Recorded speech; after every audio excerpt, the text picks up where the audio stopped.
Technology can work in the most mysterious ways that you can possibly imagine.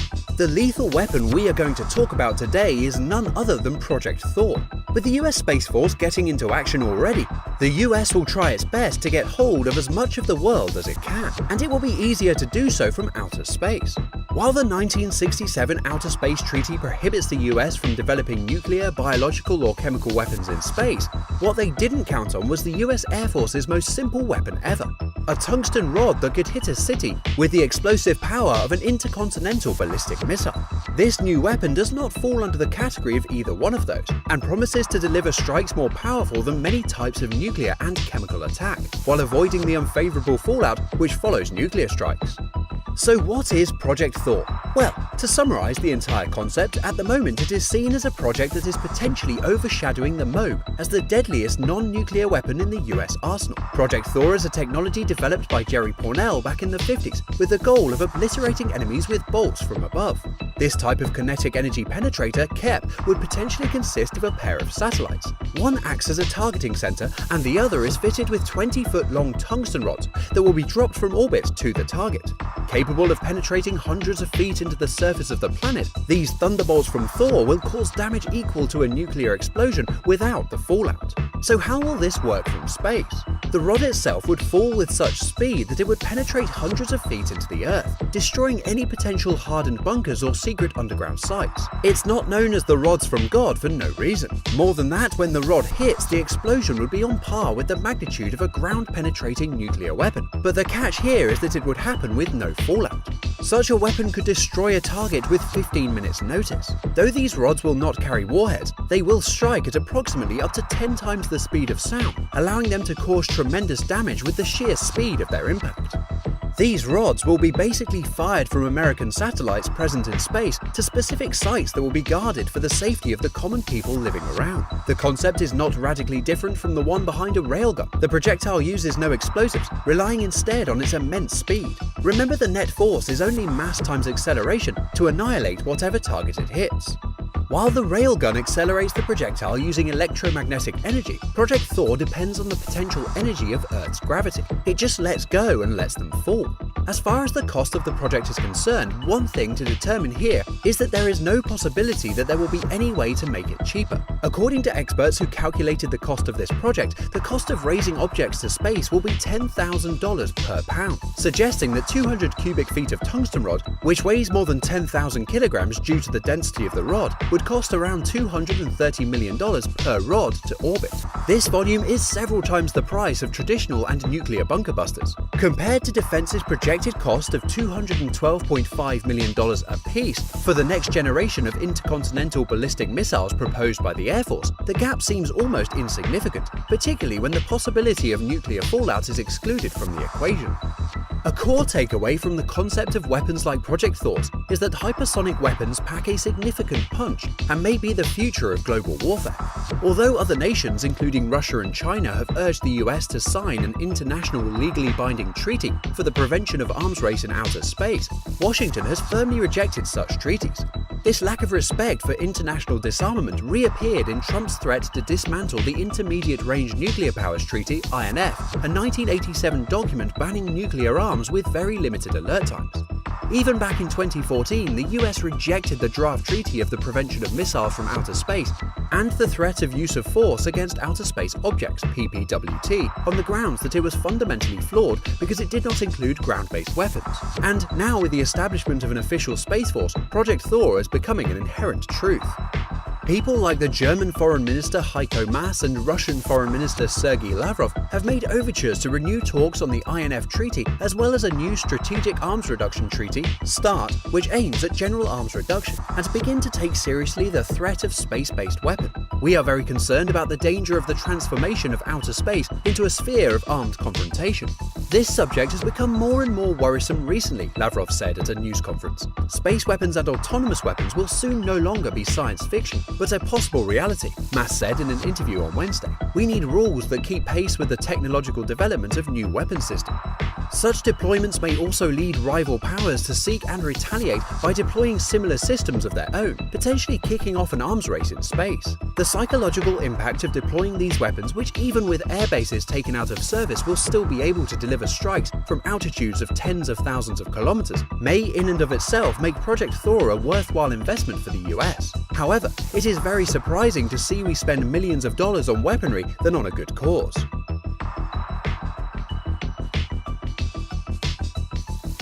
Zeus, satellite 1A, approaching London. Ordnance live and loaded.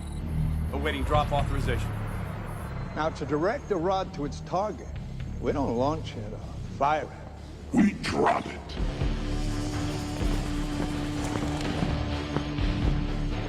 Gravity does the rest. Observe. Satellite 1A, we have remote launch authorization. 3, 2, 1, drop.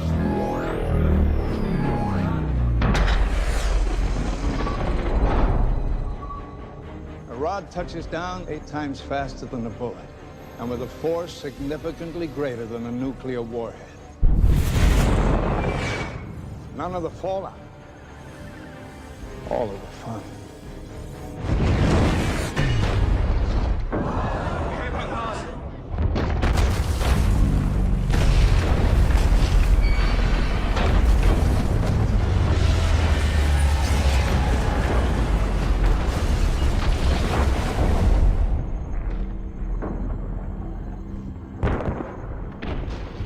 You will have to answer for this to your Congress, your courts. Correction.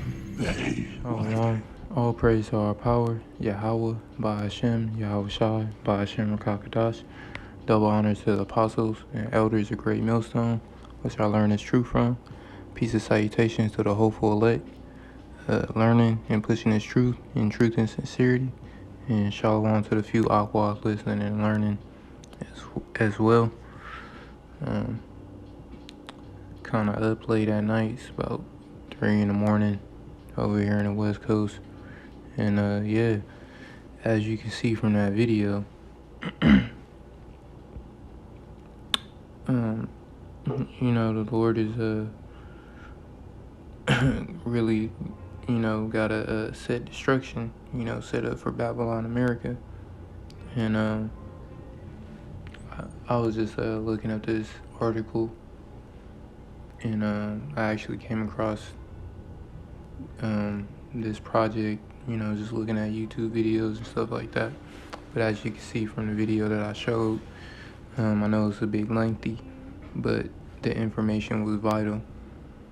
And you know, hopefully through the Spirit you'll be edified, and this will, you know, put a you know, really I guess open your eyes, you know, Lord willing, through the Spirit, to understand that American Babylon has to be destroyed, and the Lord is going to destroy it.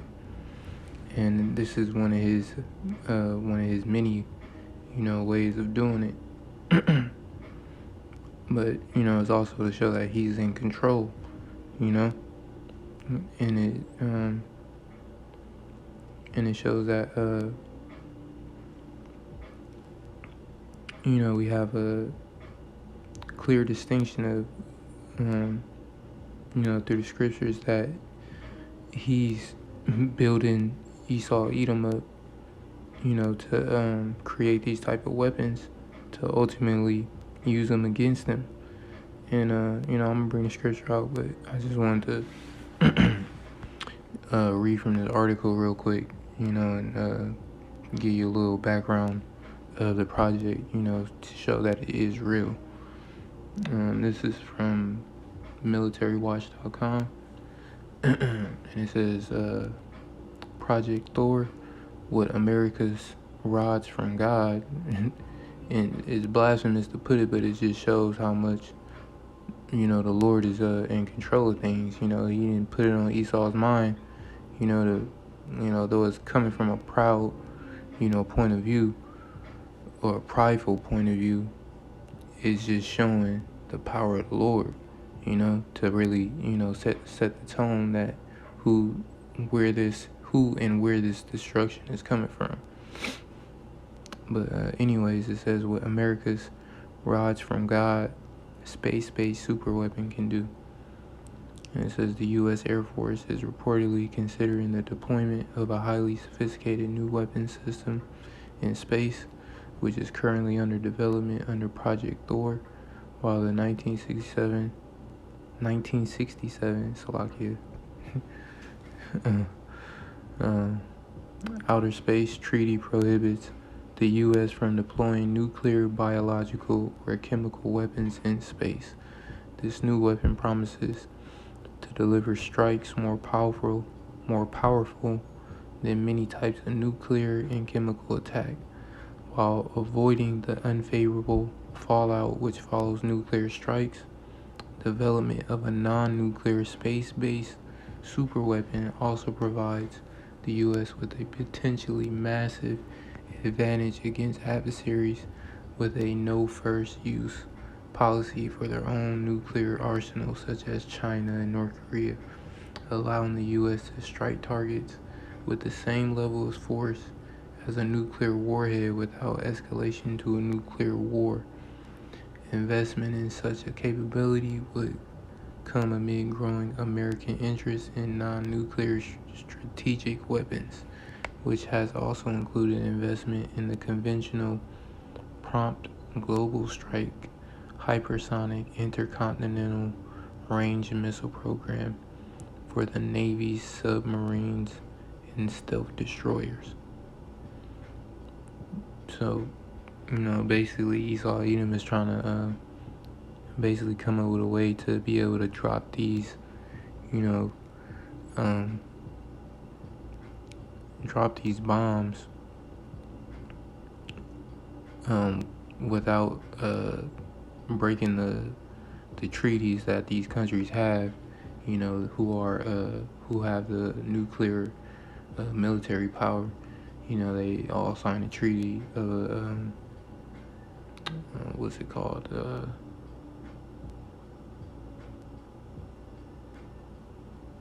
Slovakia, they mentioned it.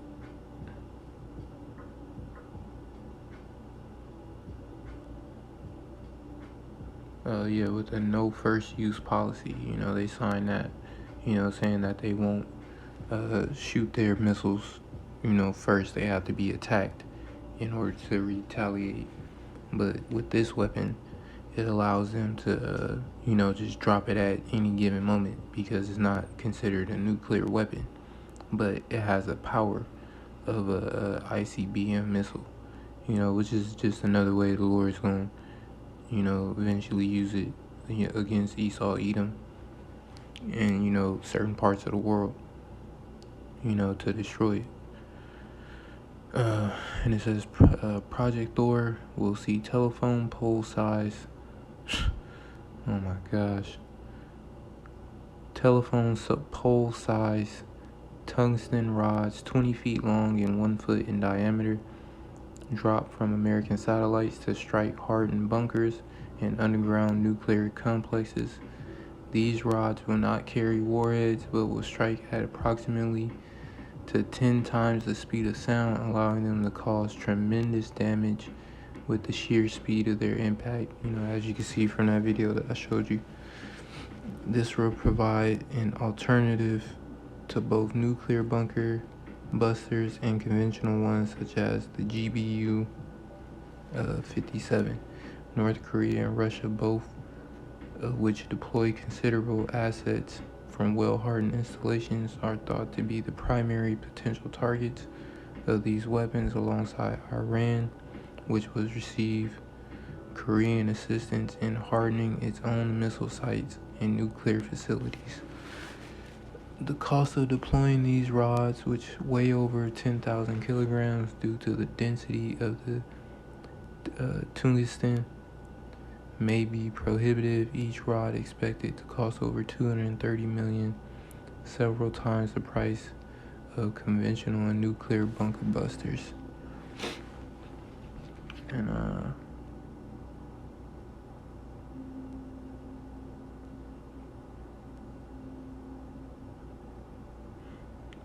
Yeah, and I'll leave it at that. And I feel, that eventually, you know,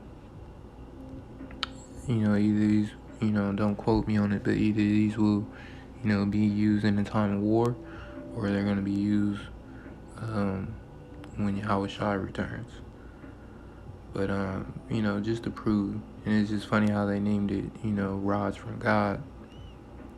But I'm gonna just read a couple scriptures that came to mind, as I was reading this, and I'm gonna leave it at that. This is Job 12:9. Who knoweth not in all these that the hand of Yahawah have wrought this? So, you got some Israelites that really don't understand that the Lord is bringing destruction to this place, and that's, through various types of events, like the plague and famine and lawlessness, war being the main one, and ultimately these ICBM missiles, in the various types that we have, because it's more than just one. You got the hypersonic, and then you got, the earlier versions, it's many types. But all these things are being built up, for the destruction of Babylon, ultimately. And, you got some Israelites, who are, just ignorant to the fact, and they're being led astray through these false camps and these false leaders and their underlings, who really don't know what's really going on and what the end of this thing is going to look like.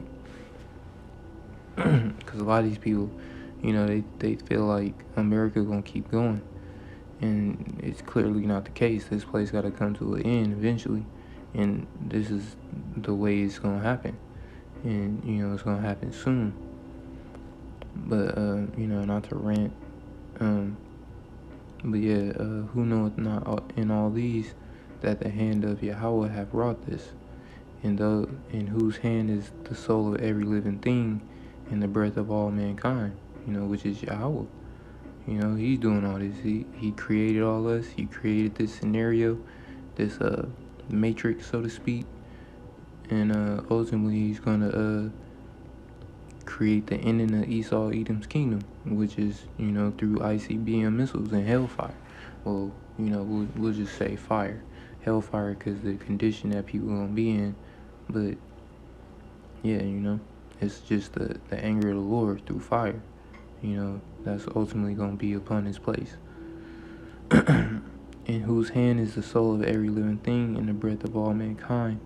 Does not the ear try words and the mouth taste his meat? Yeah, and that's the true men of the Lord. We heard Yahawashi when he called us, and we listened to the doctrine, and we heard the doctrine, and we tasted, the mysteries, that food, that good food, that good doctrine, and ultimately we stand on the doctrine of Yahawashi. And we understand how this place is going to go, how we're going to be delivered, in part, but we know, he gave us that understanding. And Thor Yahawah Ba'ashem Yahawashi, for opening our eyes, the true men of the Lord, to really get this understanding of things. Because these Jays just don't get it. But with the ancient, and that's talking about Yahawah, is wisdom, and the length of days understanding. With him is wisdom and strength. He had counsel and understanding. Behold, he breaketh down, and it cannot be built again. And he shutteth up a man, and there can be no opening. Behold, he withholdeth the waters, and they dry up. Also he sendeth them out, and they overturn the earth. With him is strength and wisdom. The deceived, and this is the point of it, with him is strength and wisdom. The deceived and the deceiver are his, and the deceived, is these other nations, and as well as these false camps in 2/3, but it's also, mainly Esau Edom, because ultimately the Lord is deceiving him, into building up these hypersonic ballistic missiles, just so, in the end he could use them on himself, And once America gets invaded, by all these different troops, he's gonna have no choice but to drop them bombs. And out of ignorance and pride, and through the Lord's will, he's gonna do that. And that just makes me, after I bring this out, I'm gonna bring out Proverbs 21, just to back that up. With him is strength and wisdom. The deceived and the deceiver are his. He leadeth counselors away spoiled, and make the judges fools. He looseth the bound kings, and girdeth their loins with a girdle. He leadeth princes away spoiled, and overthroweth the mighty. And skip down to 21. He poured content upon princes, and weakened the strength of the mighty. And ultimately that's how he's gonna do it. Through war, and through through these other various forms of judgment. Now I'm gonna try and make this quick. First, let me start off Proverbs 20 and 21, or 20 and 24. Man's goings are of Yahawah. How can a man then understand his own way? Because, we can't say for certain we know our lot in this thing. We don't know for certain where we're going to end up. But the Lord knows, because he created us. Scripture says he known us, before creating us in the womb of the belly. He knew us. So he already know your life, before you even breathe in this air on earth, But this is Proverbs 21 and 1. The king's heart is in the hand of Yahawah. As the rivers of water, he turneth it whatsoever he will. So the Lord is in control of your emotions, how you feel that day, But ultimately, my point is, he's in control of Esau, Edom. He controls his emotions and, the agenda that he got going on. So, all these people, every way of man is right in his own eyes, but Yahawah pondereth the hearts. And, that's basically what I was going in to say. Esau, Edom, he thinks that, what he's doing is righteous. He thinks he's doing the right thing by creating this beast system, this blockchain, RFID, micro. I don't want to say the word, but in his eyes, this is right. In him trying to keep his kingdom going, because that his kingdom is coming to an end. He's being aired out. All his history, all his secrets. They're all coming out. Daily, and the world is actually seeing the so-called white man, for what he really is, which is the devil the Bible speaks of. Let me get these last two, and I'm gonna end it at that. This is Jeremiah 50 and 13. Because of the wrath of Yahawah, it shall not be inhabited. And that's talking about America, Babylon the Great. But it shall be wholly desolate. Every one that goeth by Babylon shall be astonished, and hiss at all her plagues. Put yourselves in array against Babylon round about, all ye that bend the bow. And that's talking about these other nations, these other countries, who have nuclear weapons. The Lord is basically gearing them up to eventually turn and shoot them all against America, Babylon. Put yourselves in array, and that's why it says put yourselves in array against Babylon round about, because the Lord is ultimately going to turn all these other nations on Babylon the Great, and then it's just going to be America against everybody. All ye that bend the bow, shoot at her, spare no arrows. So that, the Lord is going to ultimately put it on Esau, Edom's heart, and all these other nations, you know, to shoot all their missiles. You know, the Lord is really trying to get rid of Babylon and all you wicked ass 2/3 niggas and fucking, you know, ignorant ass women, you know, who really just can't get this thing right, who have no understanding, don't want no understanding. But anyways, let me not give aside my point. Shoot at her, spare no arrows, for she have sinned against Yahawah. Shout against her round about, and that shout is of course all the people, you know, screaming and stuff, but it's also those ICBM missiles coming down. You know, we all know how like a Nerf ball sound with that whistling, you know, through the wind, and as they falling, you know, that's all you gonna hear, because all these nations is gonna be shooting their missiles, every single last one that they got. She hath given her hand, her foundations have fallen, her walls are thrown down, for it is the vengeance of Yahawah. Take vengeance upon her, as she hath done, do unto her.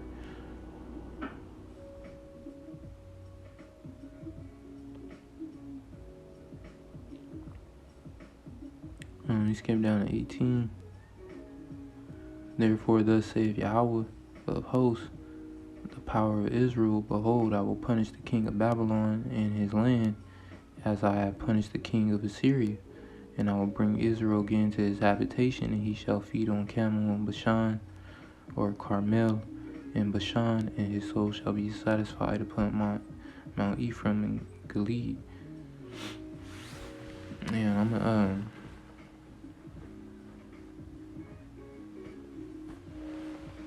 gonna just leave it at that. But the point, you know, up top is, you know, the Lord is ultimately going to destroy this place, and he's going to turn these other nations against her, against Babylon the Great. I have one more, 2nd Esdras 16.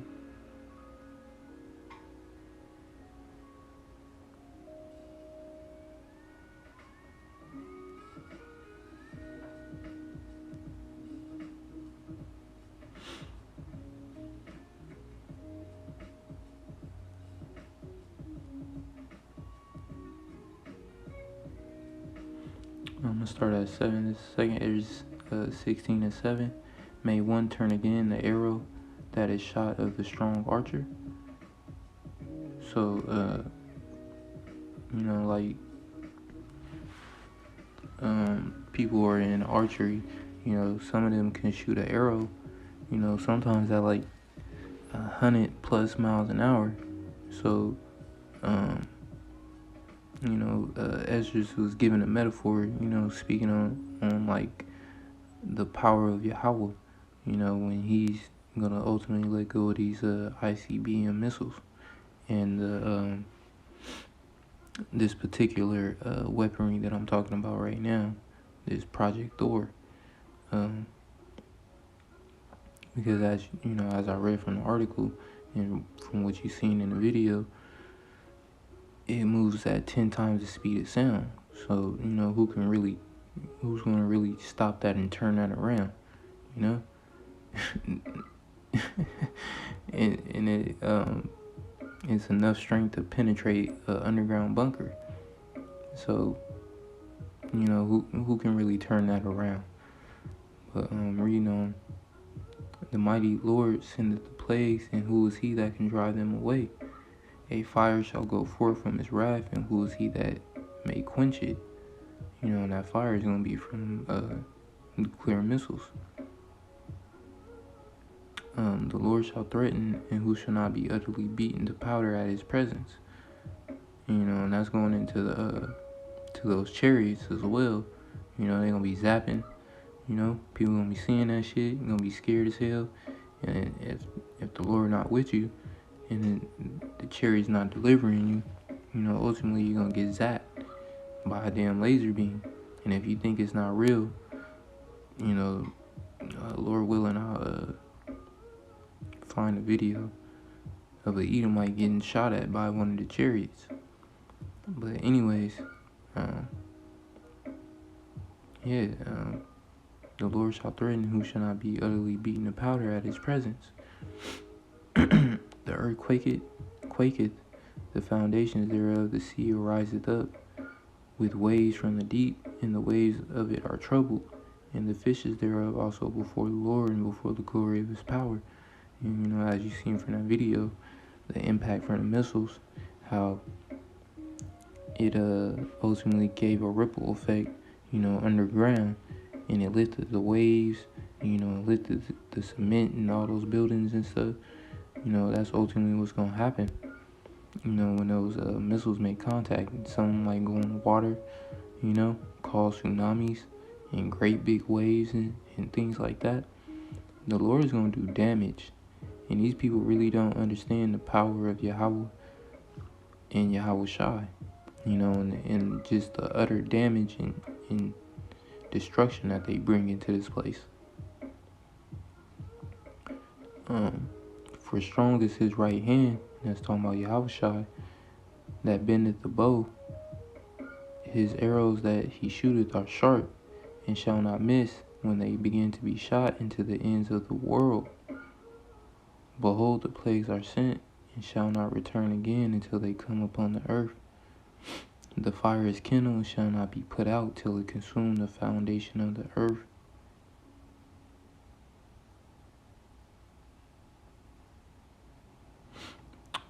I'll continue on to 17. Like as an arrow which is shot of a mighty archer, returneth not backward, even so the plagues that shall be sent upon earth shall not return again. So Yahawah and Yahawashi are not going to stop these missiles from, ultimately doing the most destruction that they could possibly do.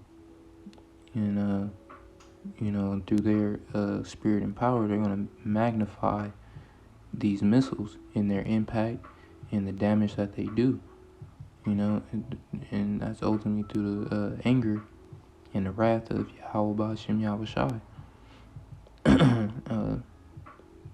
But to the elect, he's going to get us out of there. But a lot of these people are going to be saying, this next verse, but a lot of us, we once thought like this as well. And,